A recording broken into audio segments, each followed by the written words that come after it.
Bonsoir à toutes et à tous. Merci pour votre présence.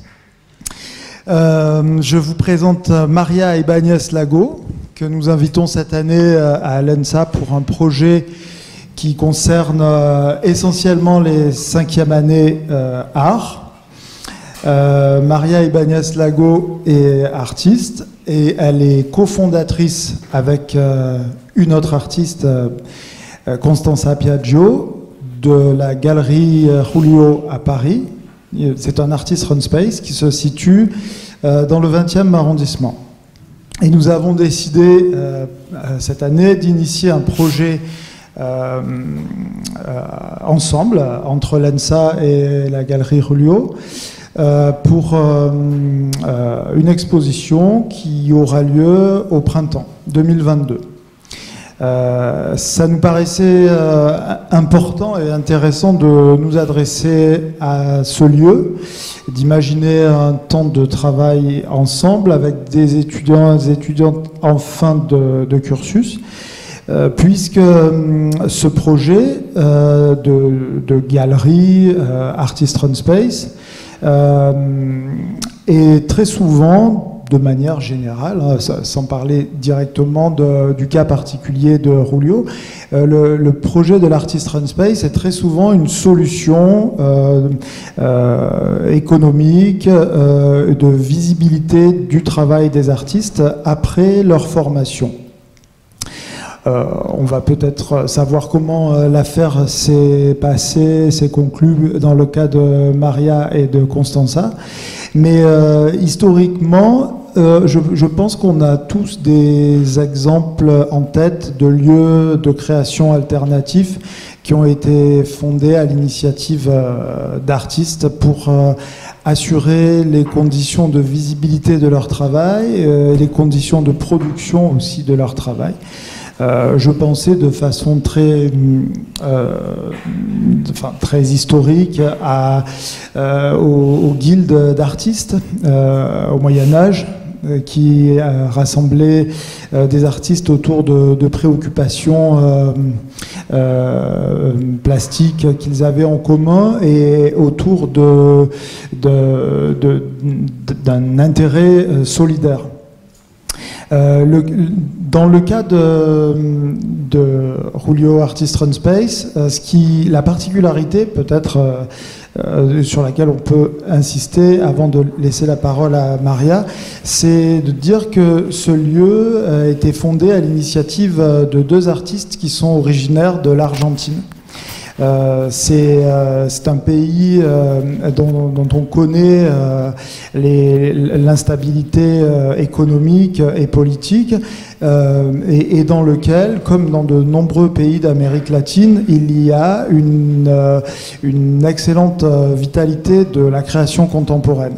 Et je faisais remarquer à Maria ce matin que grâce à l'initiative qu'elles ont créée avec Constanza Piaggio, leur espace est l'opportunité à Paris qui nous permet régulièrement de voir des artistes d'Amérique du Sud et des artistes argentins qui sont invités par Julio dans le cadre de son projet de prospection, en quelque sorte, autour de la création en Argentine et en Amérique latine. Alors cette conférence était initialement conçue comme un outil de travail à l'attention des 5e années qui vont travailler en relation avec Maria et Constanza, mais je suis très heureux de votre présence très globale de votre part qui est issue d'autres années du cursus. Voilà, je vais laisser la parole à Maria.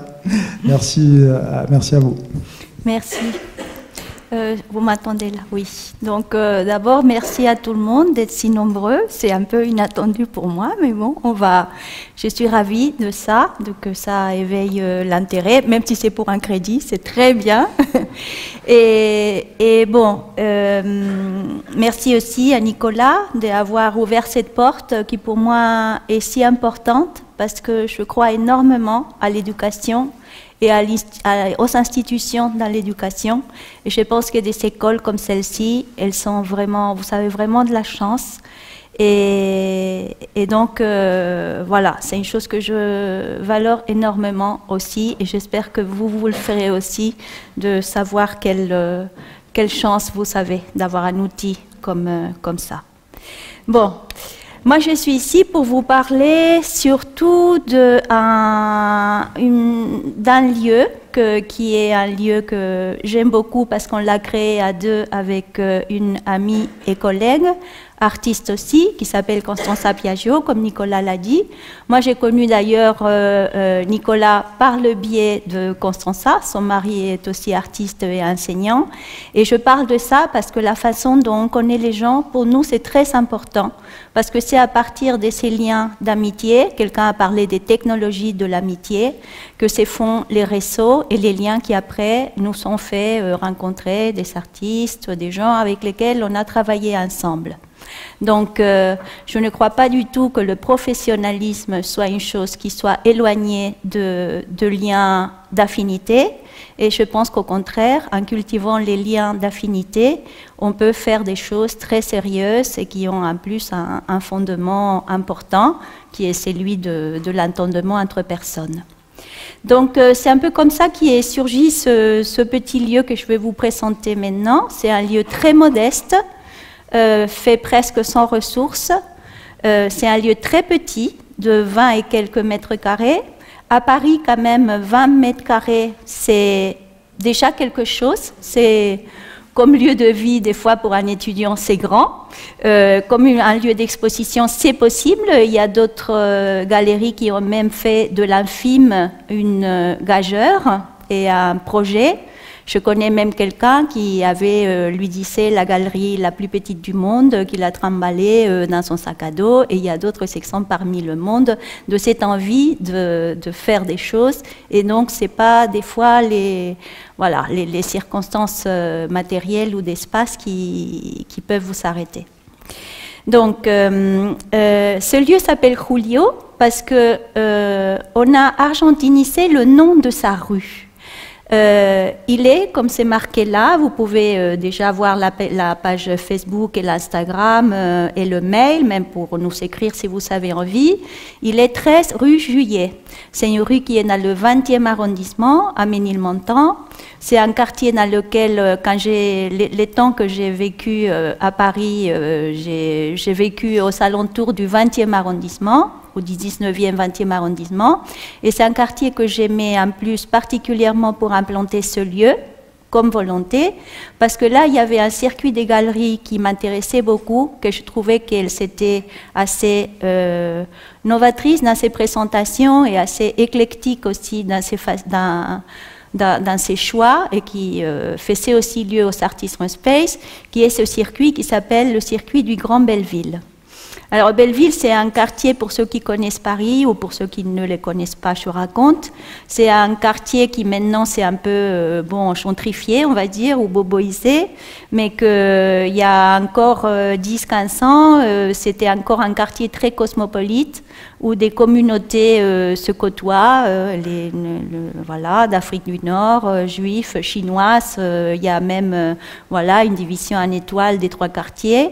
Bien sûr, c'est un quartier où les loyers est modéré, où on pouvait trouver encore des loyers modérés. Maintenant, c'est plus tellement le cas, mais et où donc ce premier circuit de galeries s'est implanté il y a à peu près, moi je dirais à peu près à partir de 15 ans, on va dire, peut-être un peu plus, et des galeries comme Sultana, Jocelyn Wolf, Hervé, Crève-Cœur, donc des galeries qui ont pris du poids après et qui ont migré du quartier, mais le réseau des galeries est resté avec certaines galeries et est resté surtout en train de fonctionner comme réseau. À un moment, il y a eu même une biennale de Belleville très dédiée à l'art contemporain. C'était Patrice Joly qui l'avait donc organisée. Elle a eu lieu à 3 reprises, mais elle ne s'appuyait pas sur le circuit des galeries de Belleville, si bien elle s'était partenaire. Donc moi, je sentais que déjà, nous implanter dans ce quartier, pour moi, était important de part de mon vécu, de ma connaissance du quartier, de son caractère cosmopolite, et puis aussi de ce réseau de galeries qui m'intéressait pour appartenir. Mais ça, je compte un petit peu l'histoire comme si je la comptais à partir de maintenant. Ça, c'était plutôt pour situer l'espace. Je vais d'abord donc commencer l'histoire un petit peu plus en amont, parce que ce que je veux parler, c'est surtout d'un processus, de comment les choses un peu se sont faites, parce que je pense que c'est à partir de ça aussi que vous pouvez trouver des points d'accroche dans votre propre parcours, votre propre expérience, ou simplement penser que ça, c'est une possibilité. Donc, voici nous deux dans notre espace, Constanza Piaggio qui est devant, moi qui suis debout derrière. Et puis, une particularité, c'est que nous sommes toutes les deux franco-argentines. On est né à Buenos Aires et on a acquis une nationalité française par le mariage, mais pas par le mariage entre nous deux. Nous sommes mariés avec quelqu'un d'autre chacune. Mais bon, il faut dire que c'est une coïncidence qui pourrait être interprétée de plusieurs façons. Alors, il y avait une autre coïncidence, c'est que, bon, pour mon parcours, je vous expliquerai après, mais disons, dans cette étape de la vie, nous deux, nous savions arriver en France à peu près à la même époque, aux alentours de 2008. Vous savez, changer de pays pour un artiste déjà qui n'est pas en formation, qui est un peu mûr, c'est pas toujours facile. Il y a tout un réseau à reconstruire, les expériences qui ont été vécues dans un autre pays sont pas forcément reconnues, ça dépend les voies d'entrée, voilà. Donc, il s'est avéré que, et en plus, c'est une amie en commun qui nous a présenté. Et ça aussi, j'aime bien le dire parce que, encore une fois, c'est une amitié qui nous a donc ouvert les portes de cette autre amitié qui a généré un projet. Et c'est peut-être banal ce que je dis, mais je tiens à le signaler. Donc, nous sommes arrivés, donc nous nous sommes rencontrés avec des parcours différents, avec des âges différents, mais nous avions toutes les deux une même nécessité, je pourrais dire. Nous étions habitués, je vais revenir un petit peu à la page précédente, comme ça voilà, vous n'avez pas à lire tout, je viendrai après. Nous avions toutes les deux fait des pratiques en Argentine, des espaces indépendants dans lesquels les artistes continuent à se former et à faire des expériences, et des espaces en général gestionnés par des artistes, mais surtout de ce qu'on appelle des clinic workshops, enfin des lieux, des discussions entre artistes de façon horizontale à partir desquels on puisse partager des projets en cours et du travail. Et nous cherchions quelque chose comme ça en France et nous ne la trouvions pas. Cette pratique, si ce n'était pas par le biais des institutions, des résidences ou passer par une validation d'un organisme quelconque, on ne la trouvait pas à notre portée. Je ne dis pas que ça n'existe pas, mais enfin, pour nous, à ce moment-là, nous sentions ce manque. Donc, je vais parler un petit peu de mon parcours précédent pour que vous compreniez. Moi, je suis née à Buenos Aires dans les années 60, il y a très très longtemps. Et dans les années 77, vous savez, dans les années 70, il y a eu une dictature en Argentine très violente. Ça a été un très mauvais moment. Et à ce moment-là, ma famille s'est exilée en France et ma sœur et moi, nous l'avons rejoint avant la fin des années 77. Moi, je venais de finir mon baccalauréat et j'hésitais entre étudier de la musique et des arts plastiques parce que je pratiquais déjà les deux choses me plaisaient beaucoup. Et ne connaissant rien de comment un peu est le parcours pour étudier ça, enfin, sans être trop au courant, on m'a conseillé donc de tenter le concours à deux écoles. Une, c'était le Conservatoire national en musique, concours que sûrement je n'aurais pas eu. Et une autre, ils m'ont dit qu'il y avait une bonne école qui était les Arts Déco à Paris. Et je crois que par l'inconscience d'être nouvelle arrivante et tout ça, finalement, bon, à 6 mois d'arrivée, j'ai eu ces concours et j'ai pu faire cette très bonne école qui m'a encore une fois changé un peu la donne et ouvert le cerveau vers d'autres choses. Donc, je vais sauter un peu des étapes. Aux années 90, après avoir été donc vécu à peu près 15 ans en France, je me suis rendu compte que que j'étais partie de l'Argentine sans vraiment le décider, ça n'avait pas été une décision personnelle, et ça n'avait pas non plus au fond été trop la décision de ma famille, et j'ai eu envie d'aller vivre à nouveau en tant qu'adulte à Buenos Aires. Et donc je suis repartie, et j'ai vécu 15 ans de suite à Buenos Aires. Quand je suis arrivée à Buenos Aires à nouveau, en Argentine, malgré que c'était mon propre pays et que j'avais fait mes études de lycée là-bas, je ne connaissais rien au monde de l'art à Buenos Aires. Donc j'ai senti la nécessité de m'y insérer en me formant à nouveau. Et je choisis de me former dans des espaces indépendants, justement, ces espaces desquels je vous parle, qui commençaient à surgir déjà vers la fin des années 90. Donc ça, je vais revenir un peu plus tard. Après, vers les années 2008, je reviens à nouveau en France, et c'est là bon, que où il y a la première partie de ce que je vous racontais, que je rencontre Constanza. Donc, ça c'est ma page Instagram, si vous voulez la suivre. Celle-là, elle est destinée pas à Julio, mais à mon travail personnel. Je ne vais pas trop parler de ça à ce moment, mais c'est après, si vous voulez savoir quelque chose de plus, on peut en parler à un autre moment par la suite ou à la fin de cette conférence, si on a du temps et ça vous intéresse. Pour la part de Constanza, elle s'est formée surtout en photographie. Et d'une façon assez technique, et surtout pour faire aussi de la photographie de cinéma, dans une école qui dépendait d'un syndicat. Les syndicats du cinéma, vous savez, le cinéma argentin, il est très développé. Et le syndicat du cinéma a créé une école qui est très bonne. Et donc, ça a été la formation de Constanza. Et Constanza, après, a très vite travaillé avec un partenariat avec d'autres artistes en générant des projets ensemble. Et ce que je ne vous ai pas dit, et qui est important aussi dans mon parcours, c'est que de mon retour en Argentine, j'ai énormément participé dans des projets collectifs et des groupements de pratiques de l'art collectif qui ont eu racine dans un événement assez important qui s'est passé à nouveau à mon retour en Argentine. Ça, c'est l'Instagram de Constanza. Vous pourrez aussi le noter si ça vous intéresse. Attendez, je vais sauter, je vais venir là. Je vais revenir après aux deux autres pages. Alors, en Argentine, il y a eu un moment qui était un peu un clivage politique et économique qui est connu comme la crise de 2001. Je ne sais pas si quelqu'un de vous en a entendu parler, vous étiez peut-être très jeune à l'époque, mais peut-être au moment où il y a eu la crise avec la Grèce, vous avez entendu parler, parce que cette crise de Grèce a été comme une espèce de mini-répétition de ce qui s'est passé en Argentine en l'année 2001.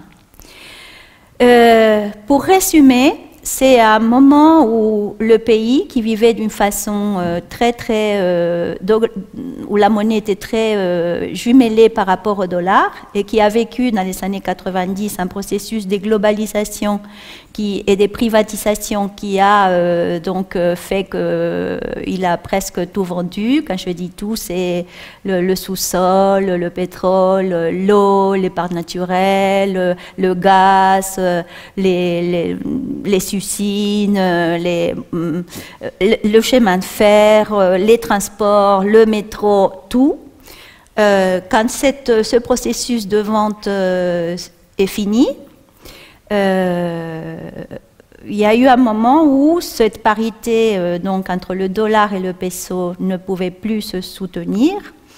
Et vous savez que c'est un pays très endetté qui a une grande dette avec le Fonds monétaire international, qui est celui qui régule, qui a beaucoup de mainmise entre l'économie des pays qui ont une grande dette envers lui.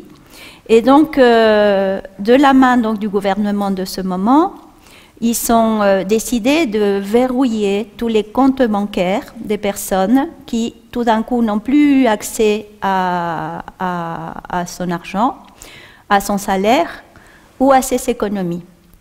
Et vous vous dites, comment est-ce possible? Parce que, bon, si je mets cet argent-là, bon, il est à moi, je peux la prendre. Non, c'est possible aussi que tout d'un coup, on vous dise qu'il n'est pas à vous et que vous ne pouvez pas la prendre.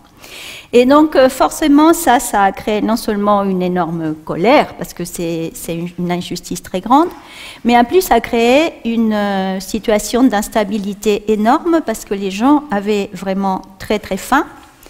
Et à partir de là, pourquoi je parle de ça?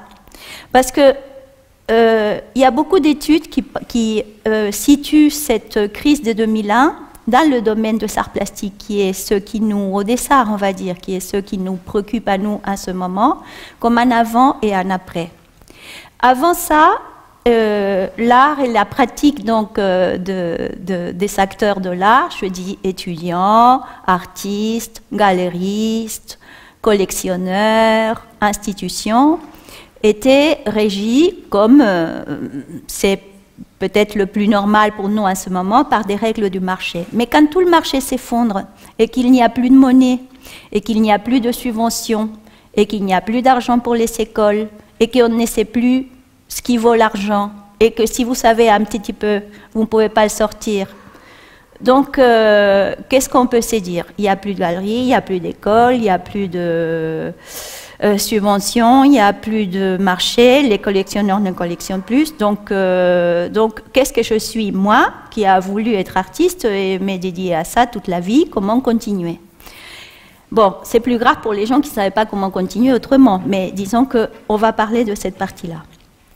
Et curieusement, à partir de ce moment-là,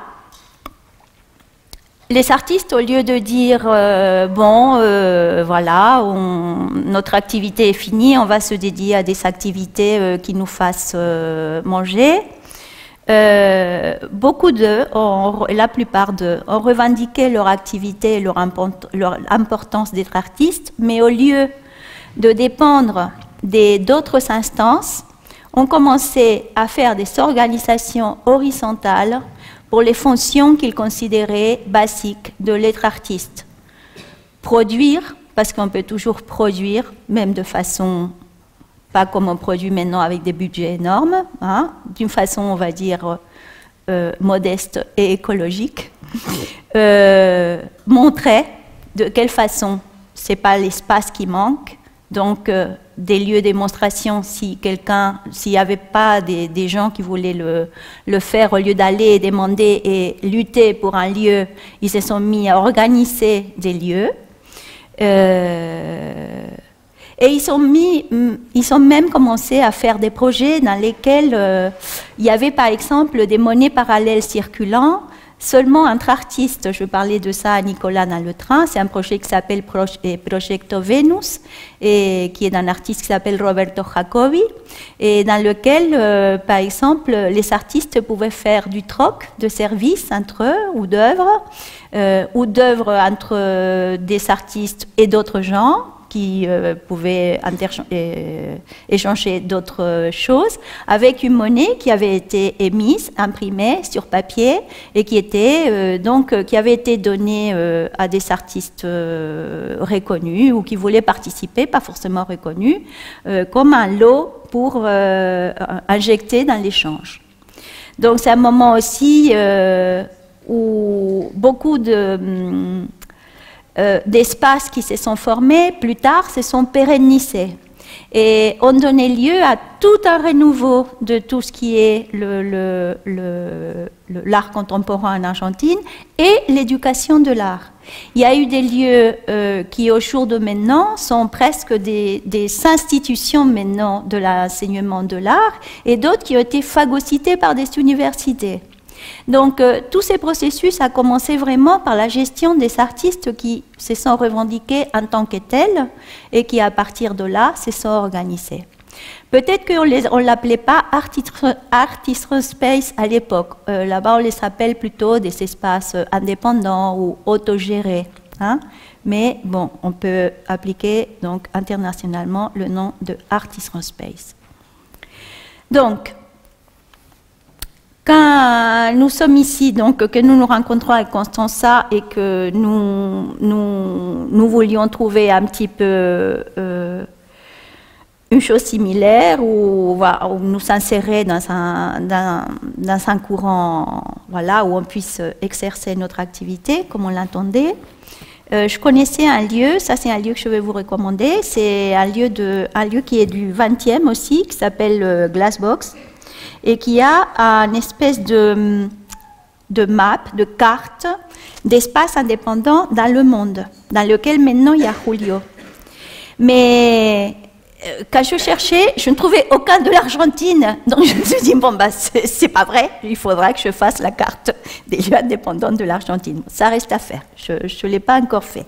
Mais c'est un lieu qui m'a un peu, qui nous a un peu aussi donné la formule de comment on pouvait fonctionner, de quel était le mode de fonctionnement qu'on pouvait avoir. Et puis même, je me suis mis un petit peu à étudier comment et à connaître ces lieux qui étaient répertoriés à Paris et dans la région parisienne.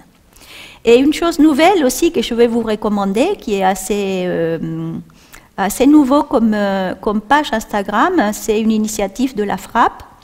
Et c'est sous forme d'Instagram, parce que vous ne trouverez pas sur la page de la Frappe énormément de bases de données par rapport aux Artist Space en tant que tel. La distribution des catégories, elle n'est pas faite de cette façon-là, mais à travers cette page Instagram, ils font un travail qui est super, qui est de répertorier des événements qui se passent dans des Artist Space dans toutes les régions de France. Il y en a énormément.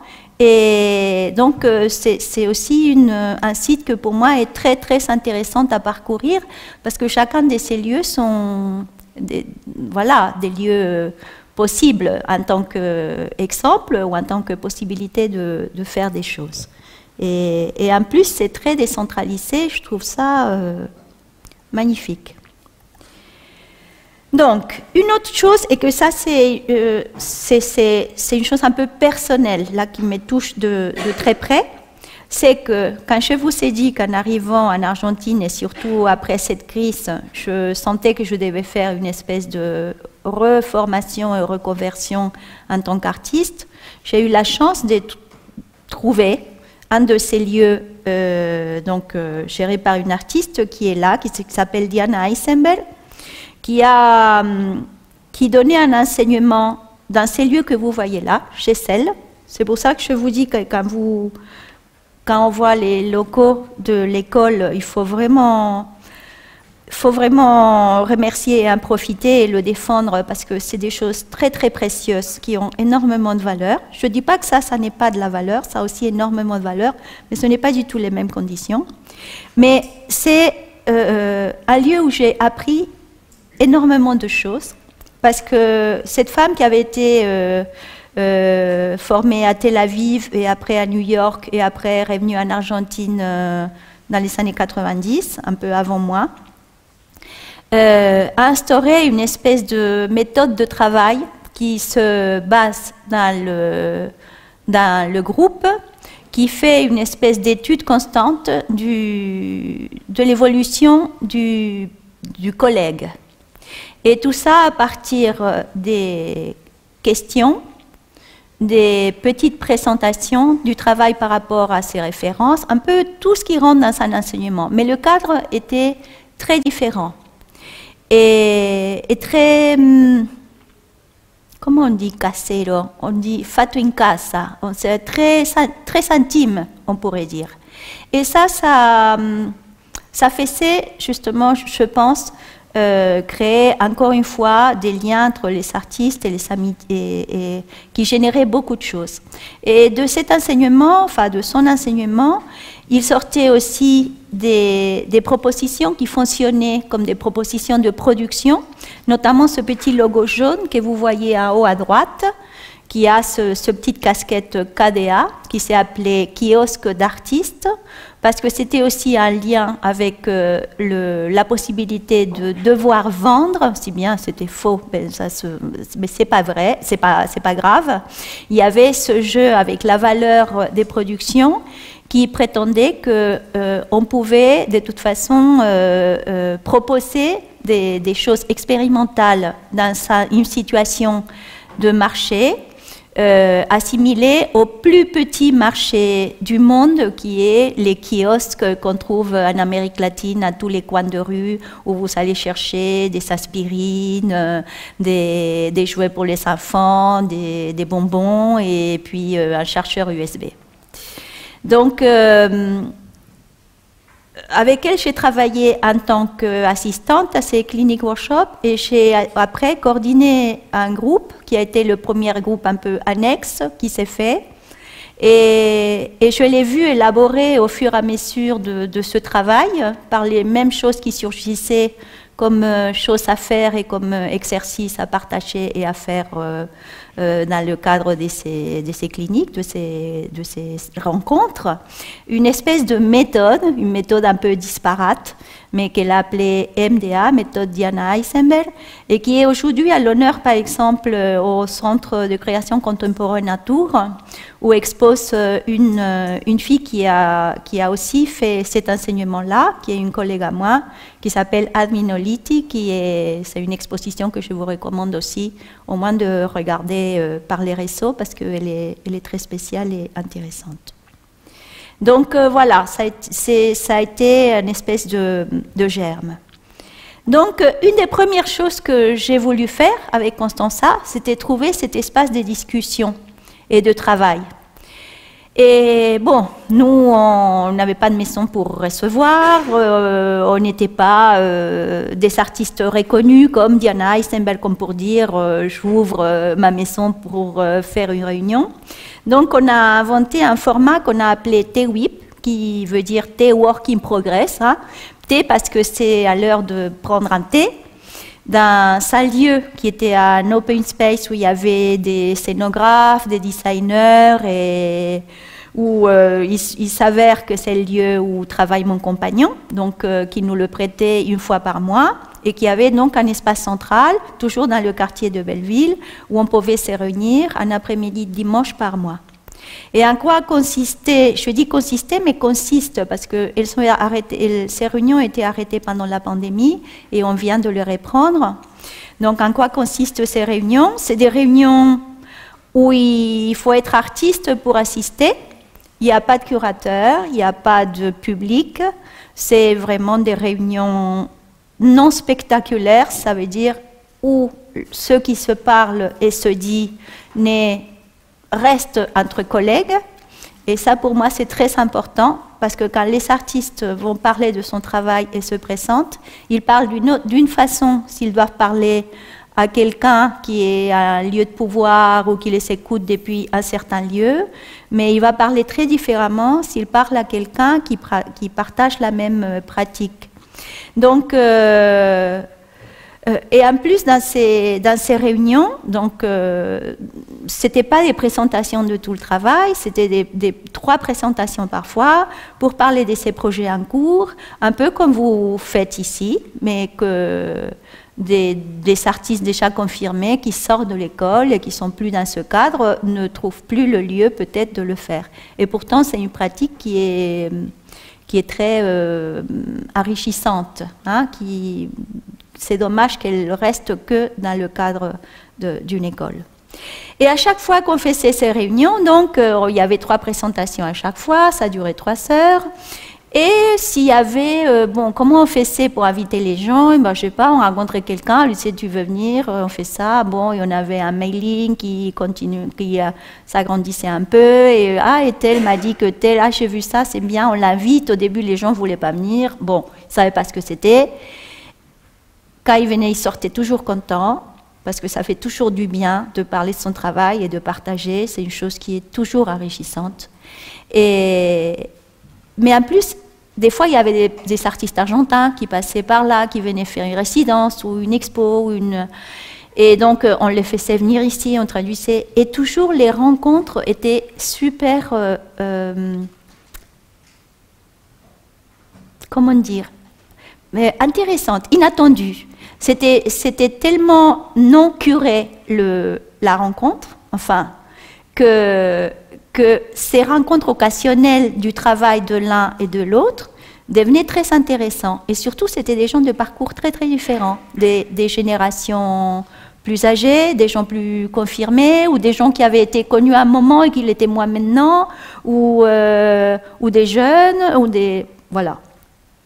Et c'est ça un peu qui nous a donné envie d'avoir un lieu propre pour que cette expérience de ces rencontres dure un petit peu plus, qu'on puisse en goûter un peu plus. Donc de cet esprit est né Julio, mais est né surtout un format qu'on a maintenu, qu'on a appelé assemblage. Alors, ce format, je montre cette image parce que l'image d'en haut, c'est Julio, le local Julio, ce que c'était quand on l'a pris, et puis en bas, comment c'est maintenant. Moi, j'aime beaucoup voir les deux. Et donc, c'est un lieu, je vous dis, très modeste. C'est un espèce de garage qui était une remise de pièces de moto et des voitures, et que j'ai pu, enfin, je dis j'ai pu parce que ça a été avec mes fonds, acheter un bail de commerce, un bail commercial, sachant que les baux commerciaux, c'est pas des baux précaires parce qu'ils durent 9 ans. Et pour moi, pour me lancer dans un projet comme ça, je ne pouvais pas le faire en 200. C'est pas possible dans un lieu temporaire comme c'est les lieux pour artistes. Et j'avais un petit peu d'argent d'une vente, d'une partie d'un appartement que j'avais fait en Argentine, et puis je ne pouvais rien acheter avec ça me suffisait pour rien. Et je me suis dit, un jour, ah bah c'est ça, c'est cette intuition, je vais acheter un bail commercial. Donc voilà, j'ai mis l'argent là-dedans, il est toujours là-dedans, et il n'est pas parti, il est là. Donc le jour où je partirai, je pourrai peut-être la récupérer. Et en attendant, voilà, on a fait plein de choses avec ce lieu. Et donc de là est sorti aussi le format assemblage de ces réunions. Parce que le lieu était si petit qu'on s'est dit que ce format de 2, 3, de ces horizons divers, qu'on ne voulait pas faire un truc qu'avec des jeunes artistes, qu'avec des gens qui sortaient des beaux-arts, qu'avec des vieux de ma génération, on voulait vraiment ces rencontres d'horizons divers. Et surtout, on s'est rendu compte qu'il y avait très peu de lieux du moins à Paris, peut-être en France aussi, dédiés à l'art de l'Amérique latine. Nous, on connaissait tellement de bons artistes qui font des choses magnifiques, comme partout, mais ça, c'est ce qu'on connaissait, nous, Constanza et moi, qu'on avait envie qu'il y ait un lieu qui, à la longue, soit dédié à ça, répertorié à ça, au moins pour le plaisir de recevoir quelqu'un, un ami qu'on aime, et lui dire « Viens, et tu viens faire une expo ». Pour moi, c'est le bonheur. Voilà, c'est la façon que j'aime de rencontrer les gens et de partager avec eux. C'est une lubie de ma part, mais je ne dois pas être la seule à la partager. Donc, voilà, c'est comme ça que c'est avec cette énergie-là que ça a démarré, et je crois que ça continue. Donc, voilà, comme c'est une rue petite, vous la verrez, c'est une rue petite, qui ne sert à rien. C'est une rue qui fait un angle entre une rue et la même rue. Donc, elle part de la rue de la Bilassois et elle arrive à la rue de la Bilassois. Donc, elle fait une boucle comme ça. Donc, ce n'est pas une rue passante. Donc, ça permet que dans les vernissages, les gens stationnent un petit peu dehors. Et puis, on a recréé cette vitrine qui fait ce lien avec l'extérieur. Et l'espace paraît plus grand. Vous allez me dire pourquoi. Parce que si quelqu'un connaît un petit peu comment se créent les Artists from Space et tout ça, peut-être qu'il va me dire pourquoi White Cube. Et vous savez qu'il y a énormément d'Artists from Space qui ne choisissent pas le White Cube pour fonctionner. Mais moi, j'avais besoin, d'une façon honnête et volontaire, déjà qu'on était dans les marches des tout, dans les marches du réseau, dans les marches avec les artistes latino-américains, dans les marches des circuits avec ce garage, dans les marches de l'argent parce qu'on est pauvre. Voilà. Je lui ai dit non, on va faire au moins la validation du White Cube. Donc on a tout, nickel, blanc, néon. J'ai copié les plus belles galeries et j'ai dit ça va être tout petit, mais ça va être. Les gens vont rentrer ici, ils vont dire ah c'est une galerie. Je vais leur dire c'est pas une galerie, c'est une Artists from Space. Mais c'est pas grave, ça a fonctionné comme ça et ça a été un choix, ça a été volontaire. Alors là, je vais faire un petit parcours, si vous voulez, pas de toutes les expositions. Des 6 assemblages, on en a fait déjà 31. Ça fait 5 ans et quelques, donc, qu'on fonctionne dans cet espace. Et donc, 31, ça fait à peu près un rythme de 6 par an, hein, on va dire. C'est un rythme assez soutenu. C'est un rythme qu'ils font aussi des galeries professionnelles. Ils font aussi 6, 7 expositions par an, certaines moins ou plus, voilà. Mais on s'est donné ce rythme. Les expositions durent à peu près 3 semaines, un mois. On se garde 1 semaine de battement ou des fois un petit peu plus selon les vacances, voilà. Et nous sommes que 2 à travailler là-dedans, plus les artistes, parce que les artistes, ils travaillent d'artistes, c'est un sacré travail. Bien sûr que tout est gratuit pour l'artiste. Je suis absolument horrifiée quand quelqu'un veut demander de l'argent à l'artiste pour exposer. Et nous payons très peu de choses, qui sont l'espace, les frais de montage et le vernissage. Et on essaye de ne pas payer le transport parce qu'on n'arrive pas. Et donc, ça c'est la première expo qu'on a fait dans le lieu. Ça c'est un travail de Bianca Bondi. Bianca Bondi, c'est maintenant une artiste assez connue. Nous avons souvent exposé des artistes qui ont eu un beau parcours après. Et c'est pas que nous cherchons ça, mais voilà, nous avons eu des belles surprises. Moi, ça me plaît, comme à n'importe quelle autre personne, je pense, de dire « Ah oui, il a exposé chez moi, à tel moment, voilà. » Donc, il y a un côté comme ça qu'on aime bien. Il y avait aussi un artiste argentin qui s'appelle Mathias Ercole, et une autre artiste franco-argentine, elle, qui s'appelle Gladys Nistor, qui est toujours active, qui en plus, c'était une très bonne amie à moi à ce moment, et c'est moi un peu qui l'a incité à faire ces pièces-là sur place, in situ, qui sont très spéciales parce qu'elles sont des projections des velours noirs et de lumière. Ça veut dire que c'est des pièces immatérielles. Il y a, ce que vous voyez dessiné en blanc, c'est de la lumière qui fait une coïncidence avec le creux du noir. Bon, maintenant, il nous est arrivé aussi de montrer, quand je vous disais qu'il y avait des artistes de différentes générations, il y a par exemple Ange Leccia qui nous a appuyé beaucoup au début, qui nous a donné des pièces pour exposer à un moment. Parce que lui, il avait travaillé avec le mari de Constanza, Romain au pavillon c'est ça, au pavillon à Tokyo. Et donc, il y avait ce lien. Et puis, voilà. Vous voyez toujours l'amitié qui ronde dans les parages. Celui-là, je la mets parce que c'est une artiste âgée que j'aime beaucoup, qui s'appelle Guylaine Portalis, que je crois en plus qui a enseigné dans les Beaux-Arts à Tours, il ne me semble pas ici. Donc, bon, donc c'est pour vous dire que pour appuyer ce fait qu'on travaille vraiment à partir de pièces, de ce qu'ils disent les pièces de l'œuvre, et on essaye de trouver donc des axes curatoriaux qui sont dans le moteur de recherche du travail, pas dans la formalité. Et donc ça nous permet justement de faire des propos qui ont une narration cohérente ou qui donnent à imaginer des choses qui peuvent être ouvertes pour l'entendement d'un public à partir des pièces qui peuvent ne pas s'apparenter formellement, mais qui ont cette espèce de ADN génératif qui les met en lien les unes avec les autres. Et ça, c'est un petit peu le condensé de ce qu'on pense, nous, par ce mode assemblage.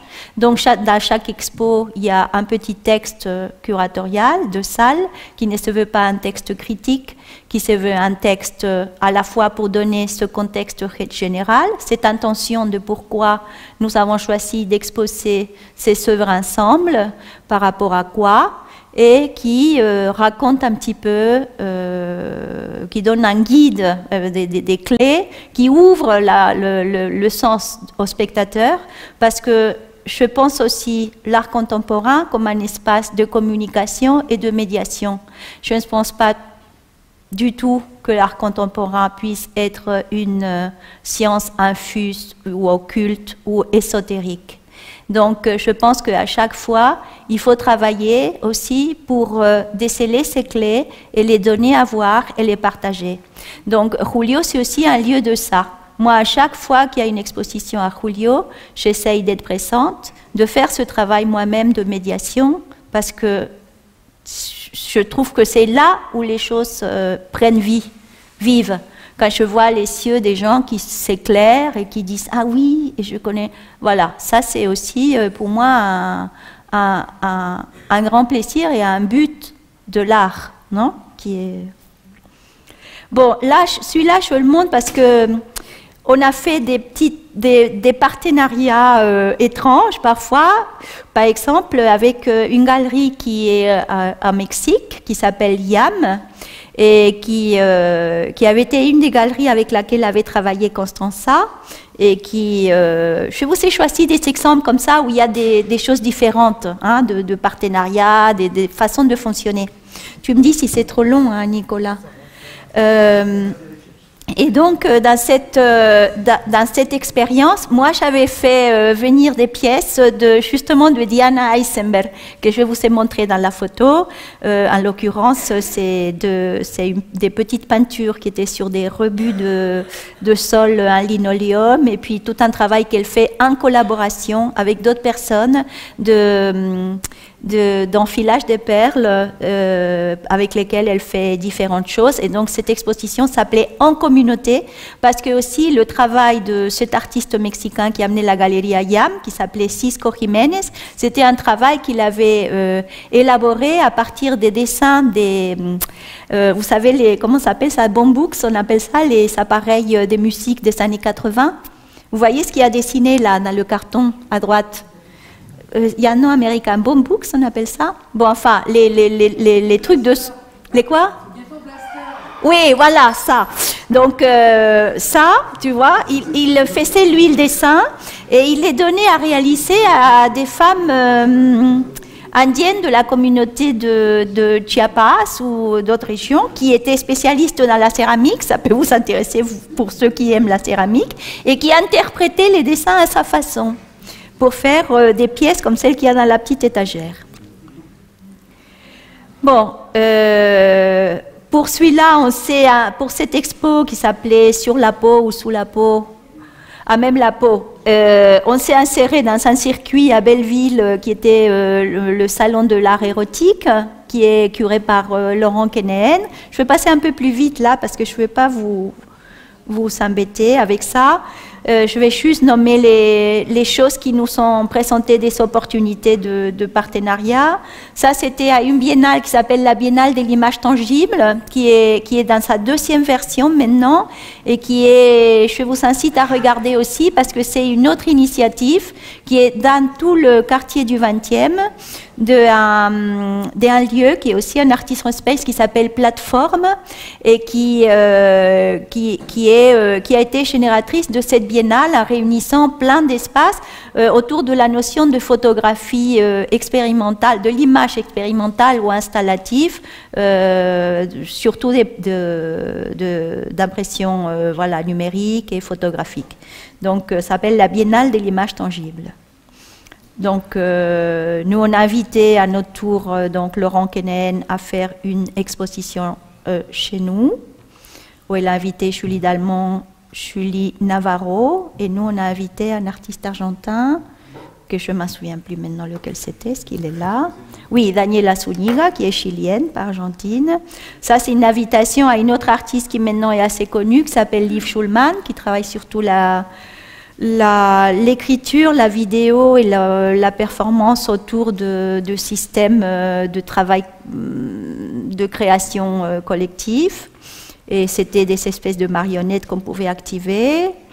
Un travail où travaillait Bertrand De Soto avec une artiste mexicaine, Geneviève Fabré. On a essayé de repérer aussi les curateurs et les espaces qui montrent l'art latino-américain et qui s'intéressent à l'art latino-américain. Là, en l'occurrence, on a invité à travailler avec nous une curatrice qui s'appelle Claire Luna, qui s'intéresse beaucoup, qui a des liens avec le Pérou et s'intéresse beaucoup à l'art péruvien et latino-américain. Et on l'a invité donc faire une exposition chez nous. Et elle a choisi de travailler avec un artiste qui s'appelle Freddy Casco, qui est paraguayen, qui a travaillé à partir des vrais documents historiques qu'il a trouvés dans la benne. Et il a découvert des tas de choses à partir de ces documents qui étaient de la fin du 19e siècle et du début du 20e. Ça, c'est avec un travail avec une autre curatrice qui s'appelle Pauline Lisowski et une artiste argentine qui s'appelle Rosana Choyette et un autre artiste donc d'un certain âge qui s'appelle Jacques Vieille, donc d'une autre génération. Ça, c'est un travail qu'on a fait avec le neveu de Guy de Cointet qui s'appelle Hugues de Cointet et Cecilia Salkovich, qui est une artiste argentine. Et ce travail, il a été important pour nous parce que ça a été une pièce qu'on a pu proposer à la vente au CNAP. Et ça nous a sauvé une année. Et donc, ces choses-là sont importantes à dire parce que peu de gens vont vous parler de comment ils fonctionnent aussi au point de vue budget et comment comment faire, parce qu'il y a énormément de façons de faire. Il y en a qui font des fêtes, il y en a qui vendent, il y en a qui... Bon, nous, on a eu la chance de pouvoir vendre cette pièce qui était une très belle pièce et qui...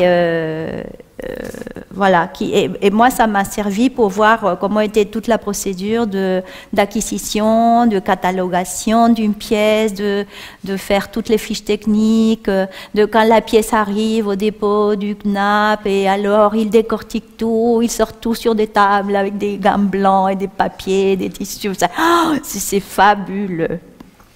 Je ne ferai pas ça tous les jours, mais j'ai adoré voir ça. Et donc ça, c'est une des dernières expositions qui s'appelait Solarscope, qui réunit le travail des trois artistes. Là, il n'y avait pas d'argentin, parce que la pandémie est passée par là, et on n'en avait plus. Et c'est le travail de Farah Khalil, c'est une artiste que j'aime beaucoup, femme. On montre énormément d'artistes femmes. Voilà, je vous le dis, il n'y a pas une expo où il n'y ait pas d'artistes femmes chez nous. Donc, Farah Khalil, qui en plus est prix Aware, et Manon Arroy et Charlie Sourel, qui est du Sud-Ouest. Et ça, c'est la dernière exposition qu'on vient de faire à Julio, qui est encore une deuxième version de la Biennale de l'image tangible. Mais sauf qu'on a dû attendre 3 ans pour la pandémie, pour la faire celle-ci. C'est le travail de Camille Benarab-Lopez et Mathieu Surquer. Mais là, je vous ai montré seulement quelques-uns des assemblages. Je veux rapidement, avant de finir, vous dire qu'on a fait aussi des choses dans d'autres espaces. Notre espace de Julio, c'est une base, mais à chaque fois qu'on nous invite à faire des choses ailleurs, on y va, parce qu'on aime bien. Donc, on ne nous a pas invités hyper souvent, mais des fois, on a eu l'opportunité de le faire. Ça, c'était la premier assemblage qui était dans l'arrière-boutique d'une librairie qui s'appelle OFR. Et après, on a été dans le parcours Art Paris avec Patricia Dorfman. Et là, on a fait une expo que de latino-américains et que autour du géométrisme, où il y avait des gens de vieille génération et des gens qui produisaient en ce moment, très jeunes, toujours sur la ligne sud-américaine de l'art géométrique. On a fait aussi des expositions, des multiples des éditions, toujours dans cette librairie OFR. On a participé au salon des dessins avec 3 artistes, comme si c'était un assemblage, mais à des dessins. Et là, on a eu un sponsor, on a payé et on a rendu l'argent. Et voilà, on a eu une rencontre avec Orlan qui n'a pas été très aimable avec notre artiste mexicaine. Et une dernière qu'on a fait à Biarritz avec un espace qui s'appelle Amano, où il y avait en plus une performance avec des pièces de Andrés Saisikovic, qui est un artiste argentin, mais qui a fait cette performance au Palais de Tokyo, à Do Disturb. Et ça, c'est la dernière exposition qu'on a fait à un lieu qui s'appelle l'Espace Voltaire, qui fait partie de... je ne sais pas si vous connaissez Plateau Urbain, c'est une association qui met en lien des espaces qui ont des propriétaires qui vont transformer ces espaces dans d'autres choses ou les démolir ou avoir d'autres projets immobiliers avec des artistes qui ont besoin d'espace. Ils font les liens entre les deux et ils font du locatif en faisant tampon entre l'artiste gérant, entre l'artiste et le propriétaire. Donc cet espace, c'était l'ancienne fondation Émerige, donc elle gardait un espace d'exposition très grand au rez-de-chaussée. Et là, on a fait un truc un peu fou, on a fait une exposition de 300 mètres carrés avec 17 artistes. Vous connaissez votre professeur, Nicolas Tour aussi, et où il y avait aussi une place importante à la performance, et qui a duré seulement 4 jours. Donc après ça, on est resté lessivé. Et voilà. Et pour finir, j'aime bien finir avec ce petit plan, qui est le plan de Julio, qui a la porte ouverte pour ce travail qu'on va faire ensemble, sûrement, d'ici à la fin de l'année. J'espère que ça sera très enrichissant, tant pour nous sûrement que pour vous. Merci beaucoup.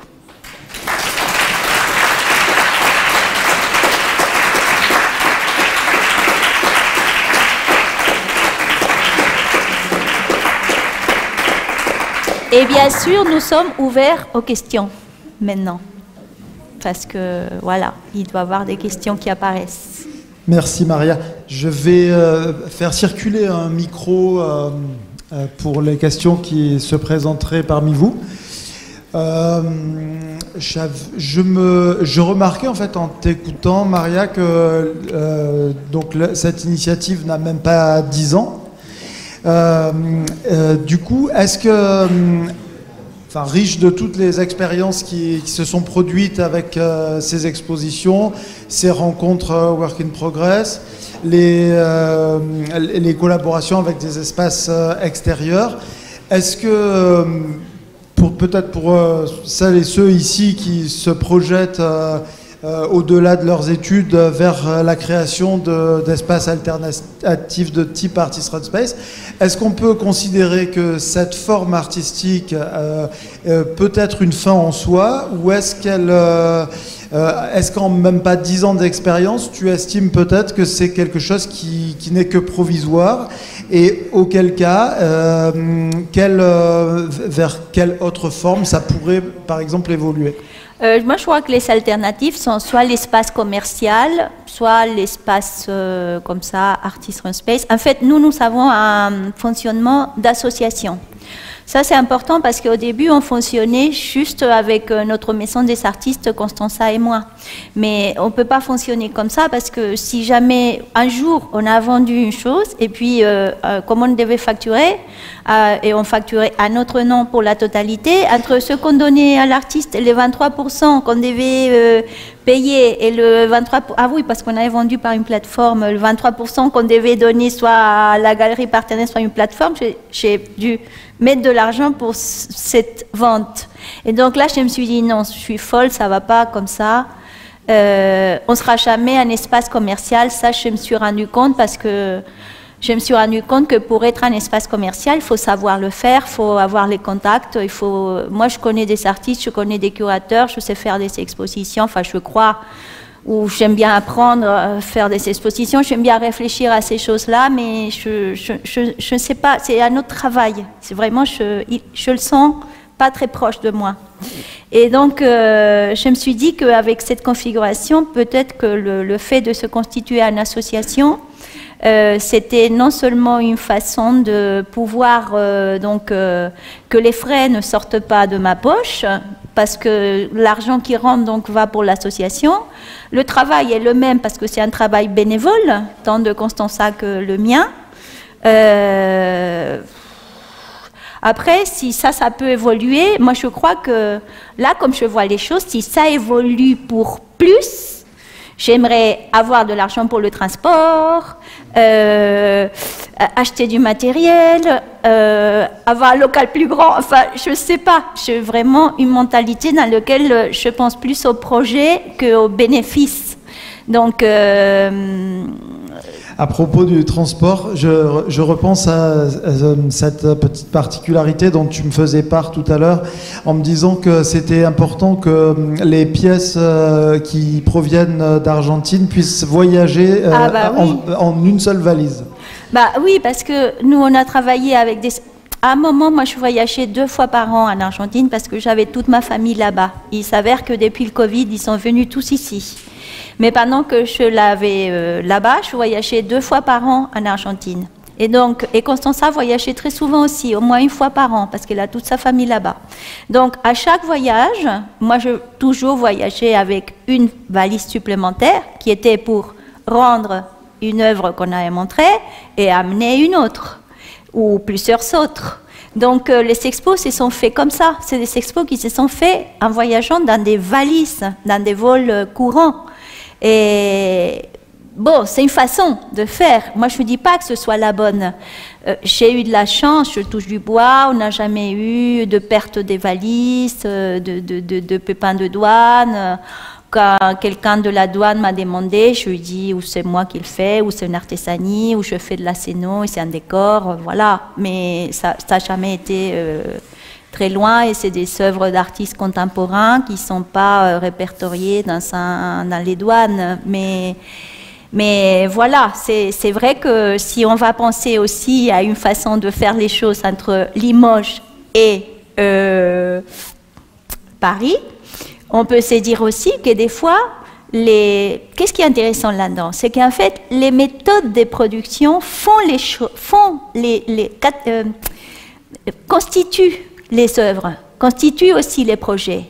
Donc, c'est intéressant quand vous allez penser à un projet, de penser aussi à comment est constitué son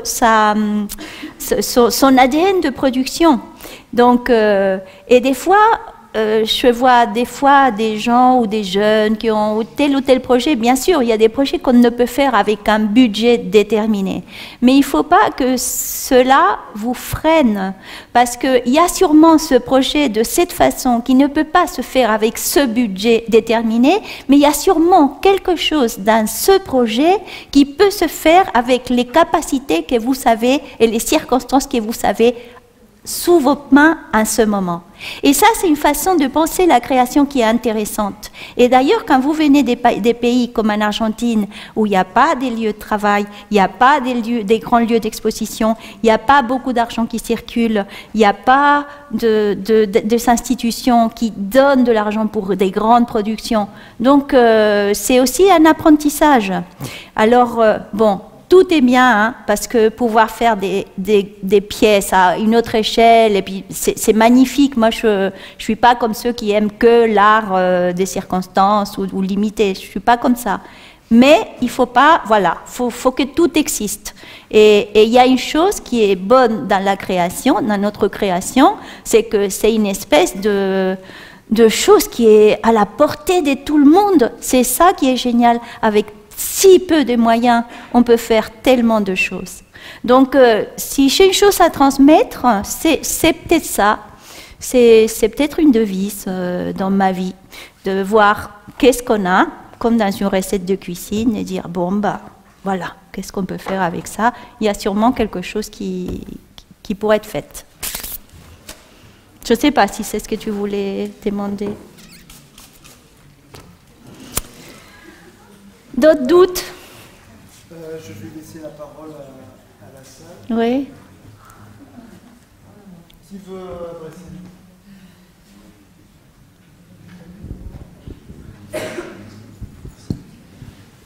Moi, c'est une question un peu anecdotique. Je crois que c'était quand vous nous avez montré les différentes expos que vous avez faites dans la galerie, enfin, dans le lieu. À un moment, il y en a une qui était en velours avec où vous avez dit que les zones blanches étaient des zones de lumière. La première, je vais te la montrer. Ah, c'était la toute première, d'accord. C'est un rétroéclairage, ouais. Alors non, ouais. c'est un travail, c'est une question technique que tu veux. C'est un travail avec des gobos. Les gobos, c'est des petits disques métalliques qui s'utilisent pour le théâtre, qui se mettent entre des projecteurs qui ont un faisceau étroit, ça veut dire serré et puissant, donc une focale longue. Et ce disque, il est ajouré et permet de passer la lumière juste sous cette forme.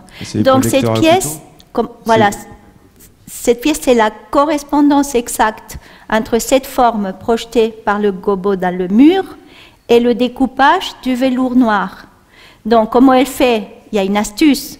Elle projette d'abord le gobo. Je ne peux pas dévoiler, pardon, comment travaille l'artiste. Mais voilà, pour dire qu'il y a une façon de faire. Je ne savais pas que c'était techniquement réalisable d'être aussi précis avec la lumière. Je connaissais les projecteurs. Voilà, c'est ça. Donc c'est fait avec des projecteurs à focale longue, des masques qui sont coupés au laser, et puis la coordination entre la lumière et la surface. Ok, bah, on va expérimenter voilà. à tour. Merci. De rien. C'est Gladys Nistor, c'est le travail de Gladys Nistor, et tu pourras le suivre sur les réseaux s'il t'intéresse. Moi, je me demandais comment vous faisiez, comme le travail et les bénévoles, avec quelle économie vous fonctionniez pour subvenir à vos besoins, vous et Constanza? Alors, déjà, on n'ouvre pas tous les jours. On ouvre vendredi et samedi ou sur rendez-vous. En général, j'ouvre le vendredi et Constanza le samedi, ou l'inverse, on voit, c'est long. Constanza fait beaucoup tout ce qui est partie communication. C'est elle qui s'occupe de la page, du compte Instagram de Julio, des photographies, de tout ce qui est images et réseaux. Moi, je suis meilleure en écriture, en tout ce qui est matériel, installation, et bien sûr la partie administration. Et bien sûr, la partie curatoriale, on l'a fait à deux. Et vraiment, il faut dire que c'est quand même assez rare parce que en général, on regarde, par exemple, bon, on a une idée et on dit, mais est-ce que tu penses que ça pour ça? Non, non, ça non. Et on est 90% d'accord. Donc, il y a aussi une question sûrement de sensibilité ou de compréhension, une espèce de compréhension que je ne sais pas définir ici un paramètre. Après, il faut dire que c'est beaucoup de travail. Moi, je fais mon travail comme artiste aussi, personnel. Et des fois, je manque d'argent et je travaille aussi pour gagner de l'argent. Pour gagner de l'argent, souvent, je travaille pour des projets de scénographie, dans la partie dessin de projet. Mais je travaille beaucoup. Des fois, je suis fatiguée. Mais pas aujourd'hui.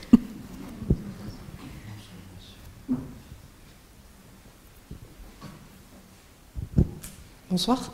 Moi, je voulais vous demander si le fait de travailler en binôme comme ça avec une autre artiste avait une influence sur votre travail personnel et si du coup vous vous exposiez avec elle aussi à côté en tant que collectif. C'est-à-dire que et ça je ne l'ai pas dit, j'ai une pratique du travail dans des collectifs d'artistes depuis très longtemps.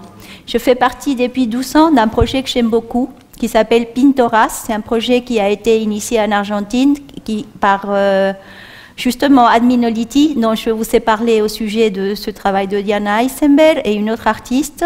Et c'est un groupe de femmes artistes qui font une réflexion sur le genre et la peinture vers l'espace, on peut dire, ou vers d'autres médias. Et qui a été un peu novateur en Argentine parce que... c'est à l'époque où ce groupe a surgi, on ne faisait plus de groupe de femmes. C'est bien avant, par exemple, que les expositions, elles, étaient ici au Centre Pompidou. Donc, voilà, déjà, j'ai travaillé beaucoup avec ce groupe d'artistes. Après, avant ça, j'ai travaillé aussi avec ce travail qui est un travail collectif, mais qui est aussi un travail d'artiste personnel avec ce groupe de travail de Diana Eisenberg. Après, j'ai fondé un autre projet collectif qui s'appelait Viajar con lo opuesto, que je l'ai fondé avec 3 autres filles qui étaient un peu disséminées dans différentes villes et qui était un projet d'échange d'éléments vestimentaires qui étaient modifiés à chaque fois comme si c'était une espèce de art-courrier, mais à partir de ce qu'on a sur soi quand on quitte les frontières, qui sont les vêtements parfois, et rien d'autre. Après, j'ai travaillé pendant 5 ans dans un autre projet collectif, où c'était aussi un projet de femmes, des 3 femmes, qui étaient dans une réserve de la biosphère du fleuve Paraná, qui est un grand fleuve qui descend de l'Amazonie et qui vient desembocar, comme on dit, qui vient déboucher au Rio de la Plata.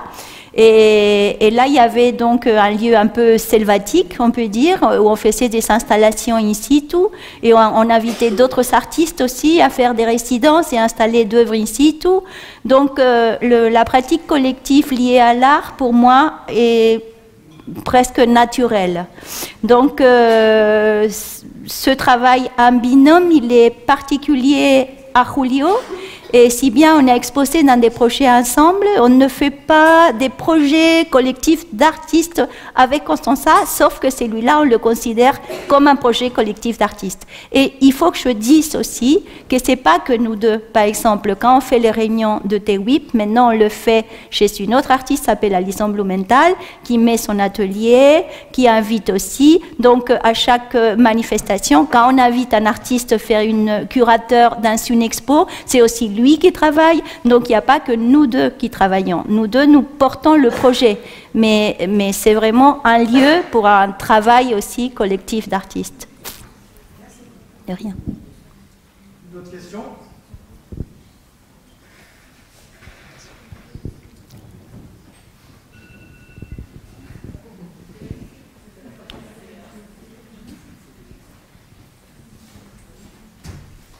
Bon. Merci Maria. Bon, merci beaucoup à vous. Hein. Merci.